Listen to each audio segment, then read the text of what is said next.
Good morning student, आप सभी लोगों का संकल्प एकेडमी में स्वागत है। आज हम लोग कक्षा 12 में भौतिक विज्ञान में गॉस के प्रमेय में इसको पढ़ने जा रहे हैं। सभी लोग ध्यान से देखिए क्या है। एक समान आवेशित और चालक गोले के कारण वायु क्षेत्र की तीव्रता, इससे हम लोग समतल चादर के चलते निकाले थे वायु क्षेत्र की तीव्रता और एक तार के चलते निकाले थे वायु क्षेत्र की तीव्रता। अब जो है हम एक समान आवेशित और चालक गोले के कारण वायु क्षेत्र की तीव्रता, देखिए जब गोला है तो इसमें वायु क्षेत्र की तीव्रता जो है आपको 3 पॉइंट पर निकालने की जरूरत होगी। पहला जो है आप बाहर निकाल लेंगे और दूसरा गोले के पृष्ठ पर और तीसरा जो है गोले के अंदर। तो सबसे पहले हम बाह्य बिंदु पर निकालेंगे वायु क्षेत्र की तीव्रता, उसके बाद जो है हम गोले के पृष्ठ पर आएंगे, उसके बाद गोले के भीतर निकालेंगे। तो सबसे पहला जो है आपका गोले के बाह्य बिंदु पर, ठीक है। इसमें हमको माना कि आर त्रिज्या का एक विलगित और चालक गोला है। देखिए विलगित का मतलब है कि इसमें आवेश की मात्रा जो है समान रूप से वितरित है, और चालक गोला है जिसके संपूर्ण आयतन में आवेश प्लस Q एक समान रूप से वितरित है। हमें इस गोले के बाहर मान लीजिए ये गोला आर त्रिज्या का हो गया, इसके बाहर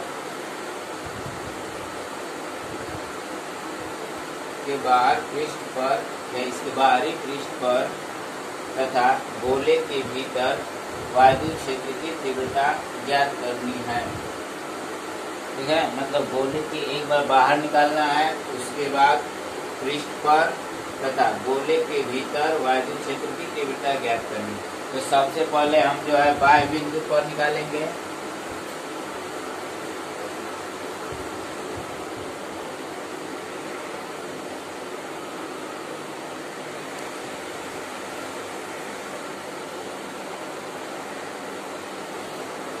देखिए बाह्य बिंदु पर निकालने के लिए यहाँ पर देखिए जो चित्र बनाया गया है उसी के अनुसार यहाँ पर इसकी थ्योरी लिखी गई है। देखिए क्या लिखा गया, माना कि आवेशित गोले के केंद्र O से R दूरी पर एक बिंदु P है जिस पर वायु क्षेत्र की तीव्रता ज्ञात करनी।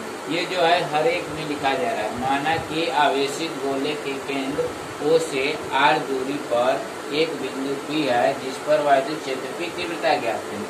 एक गोले का केंद्र O हो गया, O से R दूरी पर एक बिंदु P है जिस पर हमें वायु क्षेत्र की तीव्रता ज्ञात करनी है।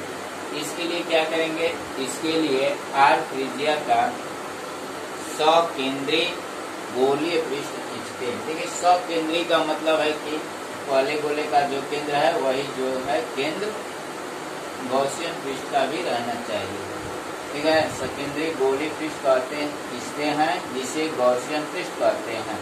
हम गॉसियन पृष्ठ पर बिंदु P के चारों ओर क्षेत्रफल अवयव dA पर विचार करते हैं। बिंदु P के चारों ओर एक छोटा क्षेत्रफल अवयव dA लिया गया है, इस पर विचार करेंगे। तो यहाँ पर देखिए इस पर वेक्टर dA तथा वेक्टर E दोनों बाहर की ओर त्रिज्यता दृष्ट है। देखिए यहाँ दोनों जो है बाहर की ओर त्रिज्यता दृष्ट है, अर्थात इनके बीच का कोण क्या है, 0 है। अब क्षेत्रफल अवयव dA से होकर जाने वाला वैद्युत, अब क्षेत्रफल अवयव dA से होकर जाने वाला वैद्युत d फाई E बराबर वेक्टर E डॉट dA। ये वैद्युत फ्लक्स की परिभाषा से आप लोग पढ़ चुके हैं। देखिए A डॉट B बराबर AB cos थीटा, तो E dA cos 0 और cos 0 अंश का मान क्या होता है 1, तो E dA बराबर cos 0 बराबर कर लेंगे तो E dA आता। अब जो है ये तो एक छोटे के पृष्ठ के लिए लिया गया है, अब पूरे गॉसियन पृष्ठ से होकर जाने वाला वैद्युत फ्लक्स, तो इसको समाकलन कर लेंगे। तो फाई E बराबर समाकलन E dA, फाई E बराबर E। देखिए dA का मतलब क्या है, जैसे गोला है तो गोले के संपूर्ण पृष्ठ के लिए सूत्र होता है 4 पाई R स्क्वायर। तो यहाँ पर dA के स्थान पर प्रयोग करेंगे 4 पाई R स्क्वायर। तो सबसे पहले इसको नोट कर लेंगे। अब इसको जो है हम गॉस के प्रमेय लगा के वायु क्षेत्र की तीव्रता को आसानी से निकाल सकते हैं। इसको नोट कर लेंगे आप लोग। और ये जो है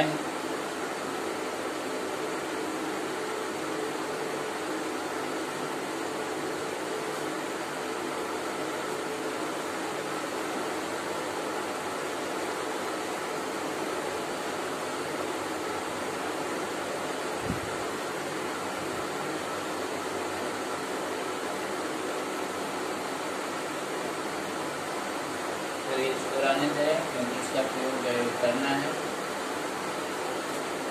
इसके बाद लिखिएगा परंतु इसके आगे करना है गॉस के प्रमेय से। देखिए गॉस के प्रमेय से आपका फाई ई का मान क्या बताया गया है।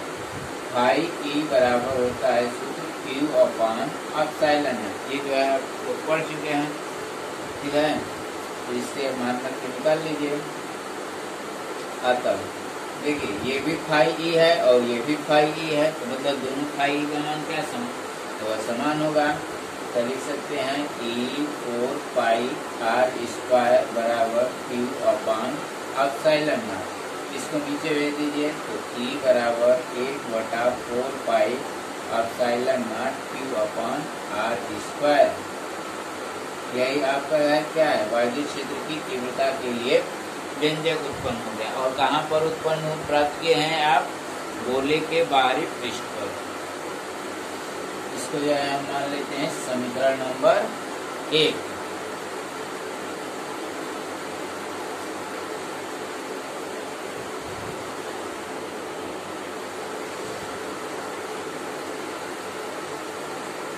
ठीक है, इसको मिटा दे रहे हैं। अब देखिए चूंकि गोला है तो गोला रहेगा, तो गोले के लिए Q बराबर आप लोग को क्या सूत्र होगा। देखिए गोला है तो गोला में आप लोग को क्या होगा, रो होगा। घनत्व रो बराबर Q अपॉन V, यहाँ सूत्र लगा लेंगे। इसके बाद लिखिएगा चूंकि रो बराबर आयतन आवेश घनत्व इसको बोलते हैं, रो बराबर Q अपॉन V। तो यहाँ गोले के आयतन के लिए सूत्र होगा आपका 4/3 पाई आर क्यू, ठीक है। अब चूंकि यहाँ पर हमको गोले का ये आवेश पता है तो इसके लिए हम क्या प्रयोग करेंगे, कैपिटल आर क्यू। अब इनको क्यू का मान निकाल लेंगे यहाँ से। तो Q बराबर हो जाएगा आपका, ये गुणा कर लेंगे 4/3 pi capital R Q into रो। अब इस मान को जो है आप इसमें रख लीजिए, जो मान प्राप्त होगा पिन से वायु क्षेत्र की तीव्रता का एक और सूत्र प्राप्त हो जाएगा।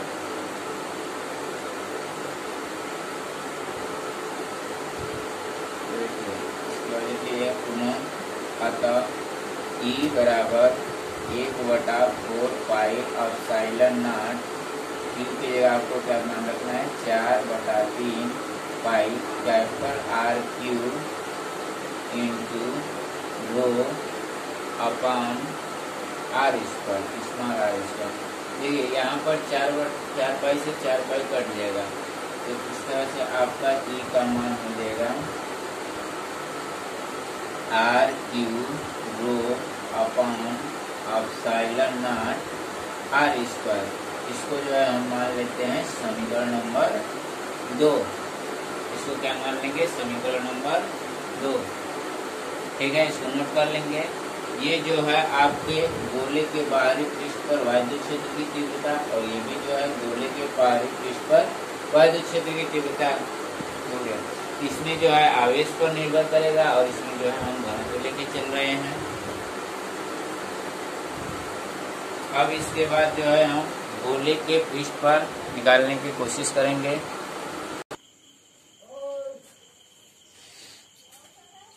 देखिए ये जो बाहरी पृष्ठ, देखिए ऊपर जो है 3 है, यहाँ छूट गया था, इसको नोट कर लेंगे नीचे।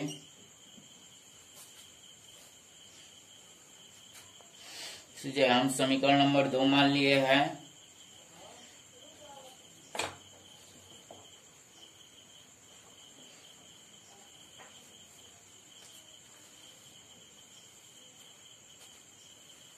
अब इसको करने के बाद हम जो है गोले के पृष्ठ पर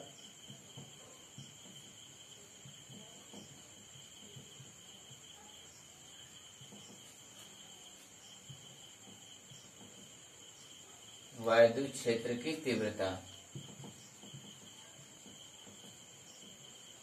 देखिए गोले के पृष्ठ पर वायु क्षेत्र की तीव्रता निकालने के लिए हमें स्मॉल आर का मान जो है कैपिटल आर के बराबर रखना पड़ेगा।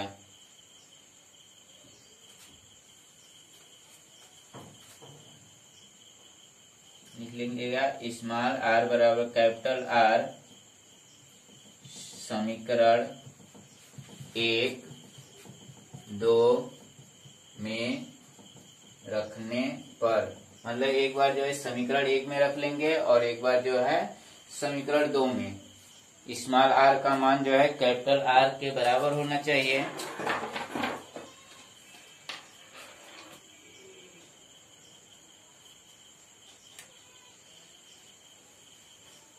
अब मान रख के देखिए क्या प्राप्त होता है आप लोग को। समीकरण 1 में स्मॉल आर बराबर कैपिटल आर और समीकरण 2 में भी स्मॉल आर बराबर कैपिटल आर रखिए। जो मान प्राप्त हो जाएगा आपका जो है वो गोले के पृष्ठ पर वायु क्षेत्र की तीव्रता का व्यंजक प्राप्त हो जाएगा।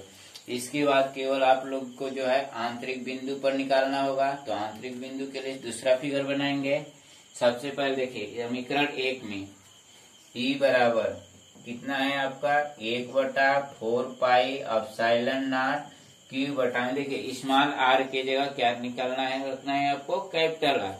तो इसका मान क्या हो जाएगा, एक तो ये हो गया। और समीकरण 2 में यदि मान रखते हैं, समीकरण 2 में यदि मान रखा जाए स्मॉल आर बराबर कैपिटल आर, देखिए आर स्क्वायर के जगह कैपिटल आर स्क्वायर रखेंगे तो ये आर क्यू है और नीचे जो है आर स्क्वायर है, तो केवल ऊपर जो है आर ही बचेगा। तो मतलब आर रो बटा में 3 एप्सिलॉन नॉट। ये जो है आपका गोले के पृष्ठ पर वायु क्षेत्र की तीव्रता का सूत्र प्राप्त हो गया। इसको नोट कर लेंगे।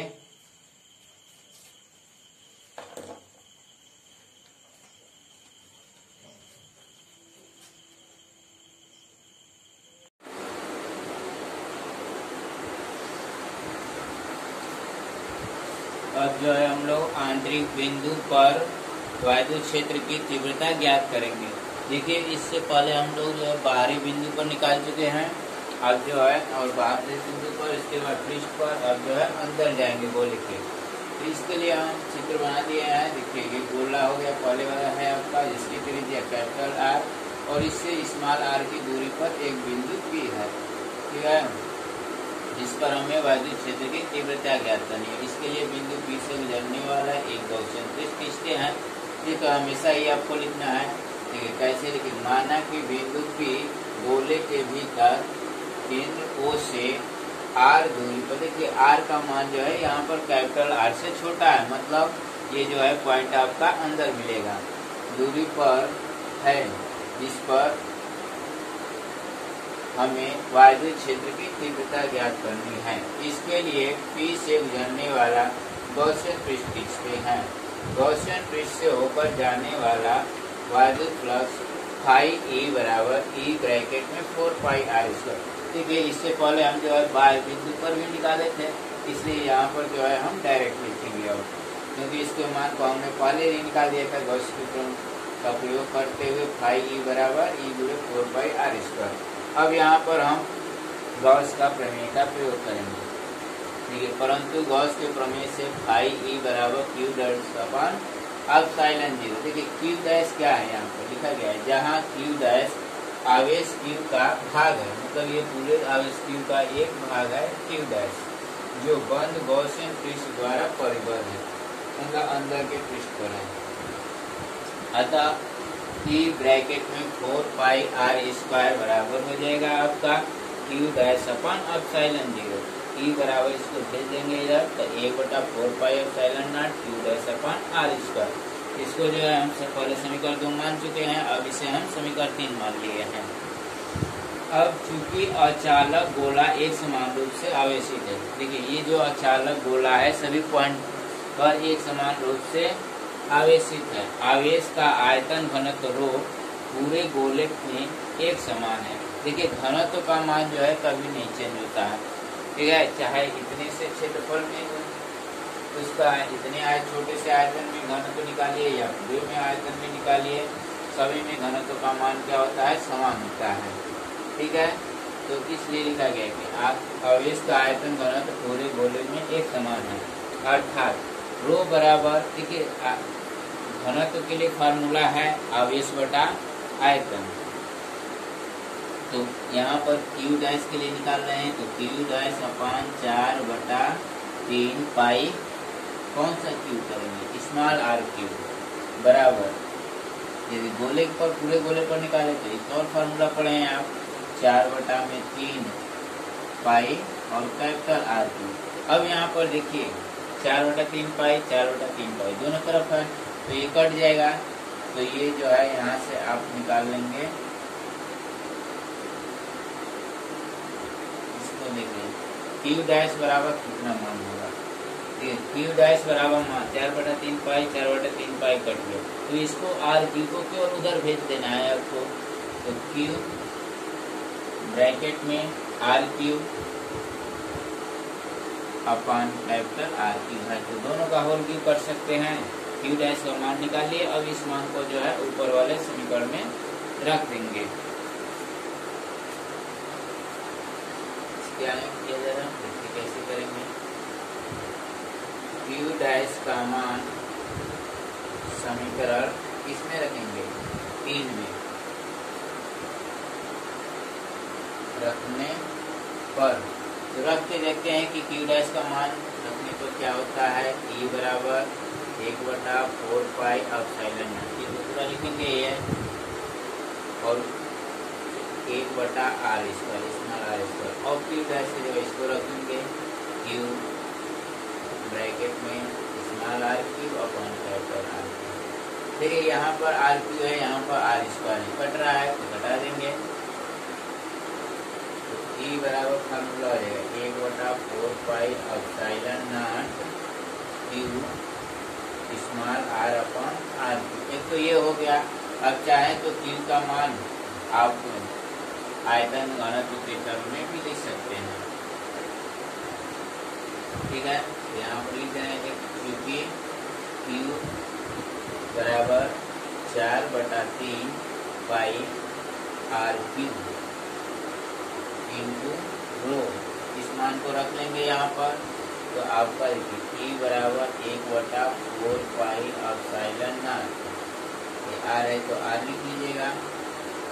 अब यहाँ पर मान रखना है आपको 4/3 पाई कैपिटल आर क्यू रो बटा में आर क्यू। देखिए आर क्यू से तो आर क्यू कट जाएगा, 4 पाई से 4 पाई भी कट गया, तो केवल आपको आर रो बच रहा है अपान 3 एप्सिलॉन नॉट।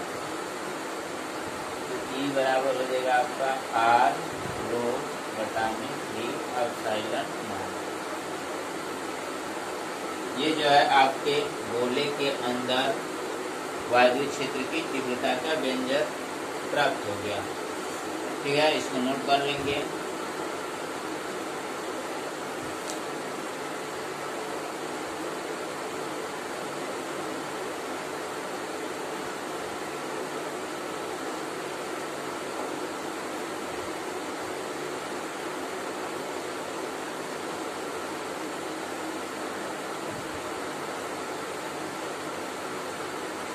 और एक नोट कर लेंगे, तो एक ध्यान दीजिएगा पॉइंट, यदि आप गोला जो है आपका चालक है, देखिए ये तो अचालक के लिए हम किए है ना,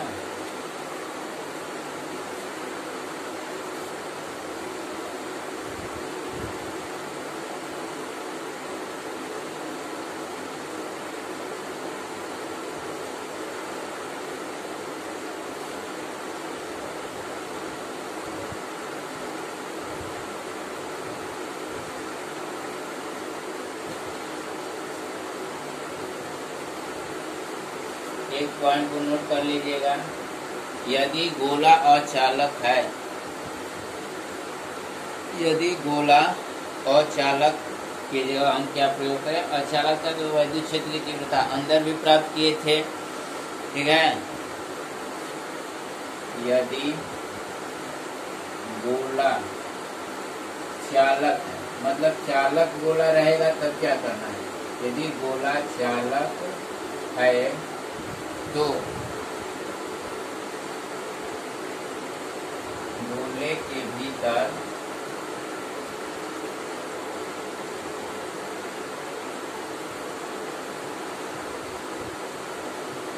वैद्युत क्षेत्र की तीव्रता, ठीक है। यदि गोला अचालक है तो गोले के भीतर वैद्युत क्षेत्र की तीव्रता क्या हो जाएगी, आपकी शून्य होगी। क्यों शून्य होगी, देखिए कैसे किया जाएगा। इसके लिए यदि आप फाई ई का मान निकालते हैं तो सूत्र क्या है आपका, ई 4 पाई आर स्क्वायर, इसको तो आप कर चुके हैं, ई 4 पाई आर स्क्वायर। अब इसका मान क्या हो जाएगा आपका, 0 हो जाएगा, क्योंकि जब चालक आवेशित गोला जब चालक रहता है तो उस समय जो है आवेश केवल उसके पृष्ठ पर ही रहते हैं, न कि अंदर। अंदर जो है उसके क्या होती है, तीव्रता शून्य होगी आपकी, ध्यान देना है। तो फाई ई बराबर ई 4 पाई आर स्क्वायर बराबर 0।